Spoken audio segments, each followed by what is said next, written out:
Hello mga kalingap! Welcome back sa aking YouTube channel, Square Gen. So kung bago ka lang sa aking YouTube channel, huwag niyo pong kalimutang mag-subscribe at click the bell button para like and updated sa bago-upload na video. At huwag po natin kalimutang suportahan ng buong team Kalingap sa panguna ni Kuya Val Santos Matubang, Ate Ed the Vlog at syempre Kalingap Rob. At pakisuportahan din po ang aming mga kasamahan sa buong team Kalingap. Nandiyan po ang K-Boys, Kalingap Partner, Kalingap Reactor at lahat po ng charity vloggers sa buong Pilipinas na tumutulong sa mga kababayan natin na lahat may hirap. Suportahan po natin lahat, guys. So mga Kalingap, meron po tayong gagawin ngayon. So marami pong nagtatanong, marami pong nagre-request din itong vlog na ito mga Kalingap.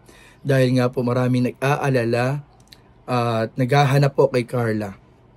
So matagal na po, mga ilang linggo na rin po mga Kalingap na hindi po nakakapag-upload si Carla sa kanyang YouTube channel, hindi na rin po nakakapag-live sa kanyang YouTube channel, at marami pong nag-aalala, baka raw po ito ay ma-delete. May mga nagsasabi po na baka ito ay mawala, at meron namang nagsasabing baka ma-demonetize itong channel ni Carla kapag hindi siya agad nag-active sa YouTube mga Kalingap. So ano nga ba talaga ang dahilan ng hindi niya pag-upload, hindi niya pag-live? So yan po ay malalaman po natin syempre mismo galing kay Carla. Pero ngayon, ang pag-uusapan po natin ngayon mga Kalingap ay ano ang katotohanan na mangyayari sa channel ni Carla kapag nanatili po na inactive yung kanyang account. So nag-search po ako ngayon sa Google, sinearch ko po yung YouTube Inactive Account Policy. At yun po ang ating pag-uusapan mga Kalingap. Ipapaliwanag po natin yung mga posibleng mangyari sa channel po ni Carla kapag hindi pa rin po siya nag-upload or nag-live. Kasi marami po nanghihinayang talaga. Ang dami din nanghihinayang. Tsaka ang dami din nakakamiss. Siyempre mga Kalingap, yun ang pinaka-reason talaga. Maraming nakakamiss sa live at upload ni Carla. So tara, samahan niyo po mga Kalingap. Papaliwanag po natin, isa-isahin po natin yung mga pwedeng dahilan. At pwedeng maging kalabasan pag nanatili po na inactive yung isang YouTube account or YouTube channel. So tara po, panoorin po natin ito mga Kalingap in 5, 4, 3, 2. So ayun mga Kalingap, sinearch po natin kay Google para masigurado po natin na legit yung magiging research at dissemination of information po natin regarding YouTube inactive account policy ni Google. So para po sa kalaman ng lahat mga Kalingap, si Google po ang naghahawak, yung company ni Google po ang naghahawak kay YouTube. Kaya po kay Google po mga Kalingap nakakonect yung YouTube channel po. So sabi po dito mga Kalingap, yan, mga result po. Google does not currently plan to delete.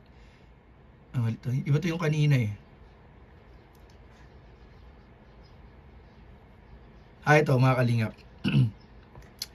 Google, sabi po dito, Google does not currently plan to delete YouTube account. Ito po, YouTube account that have videos according to Google. So hindi po basta-basta din nagdi-delete si Google, lalong-lalo na kung ang channel po ay may video na pong upload mga Kalingap. Sabi dito, explanation, Google previously announced plans to delete account that had been inactive for at least 2 years. So yung madalas po mga Kalingap na nangyayari yung deletion of account ay kapag 2 years na pong inactive yung channel mga Kalingap. Yung kay Carla naman po, ilang linggo pa lang po mga wala pa naman pong baka wala pang 2 buwan po na inactive. Pero sabi dito, at least 2 years. So matagal po mga Kalingap ang binibigay din na palugit ni Google bago magkaroon ng deletion of account.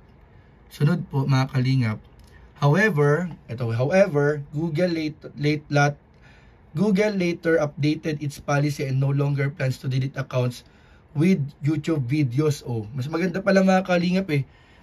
Nagbago po sila mga Kalingap, nagbago sila ng bagong policy. So dati 2 years inactive, di-delete na. Pero ngayon, meron na pong bagong policy si YouTube na kapag may bagong upload or kung may video upload po mga Kalingap, ay hindi na po madidelete yung channel. Hindi na po madidelete yung channel kapag merong video upload na sa channel. Hindi na po madidelete mga Kalingap. Google may terminate account that repeatedly violate the community guidelines or terms of service. Ayun lang. kung ang isang channel do ay nag-determine ay paulit-ulit po nagva-violate sa community guidelines or term of service, ito yung pwedeng maging reason ng termination ng account. Pero wala naman pong na-violate pong account yung mga account po ng ating mga hinahanga ang Love Team. So okay lang po, hindi po kasama yun dito, hindi po papasok dito. Google may also remove monetization from channel that are inactive and not uploading or making posts for 6 months or more. Ay, ayan mga kalingap. Ito po, malinaw po mga kalingap ha. Tinatanggal po or nadidemonetize, nawawala po yung ads nung mga channel po, ng mga channel, nawawala yung monetization, hindi na po ito kumikita kapag inactive po for 6 months or more, ay maaaring ma-demonetize or hindi na po ito kikita mga kalingap kahit na maraming nanonood ng video. Hindi na po ito nag-earn ng revenue. So ay po mga kalingap, malinaw po sa ating binasa sa Google, yung binigay sa ating information ni Google na nangyayari po sa isang channel kapag inactive. So tayo mga kalingap na nag-aalala, sa mga nagwo-worry po dyan sa channel po ni Carla, kasi marami po nagsasabi na baka mawala, baka ma-delete. So nalaman natin ngayon na wala tayong dapat ipag-alala sa channel ni Carla kasi wala pa naman pong 6 months na inactive or 2 years na inactive yung account po ni Carla.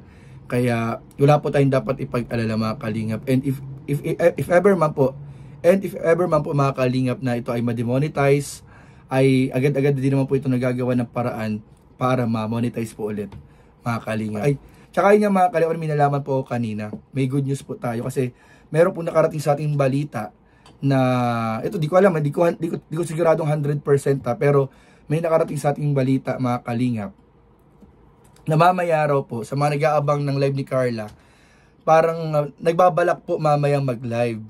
So abang-abang po tayo sa channel ni Carla mga kalingap kung matutuloy po ngayong gabi yung inaabangan po natin live ni Carla sa kanyang YouTube channel. Supportahan po natin sa mga moderator. Alam naman natin na dumaan sa matinding pagsubok ng mga nakaraan sila Carla at Jomar, at kahit yung community dumaan po sa matinding pagsubok.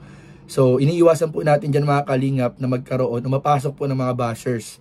So sa mga moderator po dyan, sa mga kasama natin dyan na pwedeng maging tanod or magbantay ng comment section para walang mabasa si Carla mga bashing, ay tulong-tulong po tayo mamaya kung sakaling matuloy po yung live. Tulong-tulong po tayo mga kalingap na protektahan po natin yung channel ni Carla na wag mapasok ng mga basher. So yun lamang po mga kalingap, at thank you po sa inyong panunood. Sana po ay nakatulong to at nakapagbigay linaw sa mga nagtatanong at nagre-request po ng explanation sa mga posibleng mangyari sa isang channel. Yun lamang po mga kalingap, and just loves you po. Bye bye.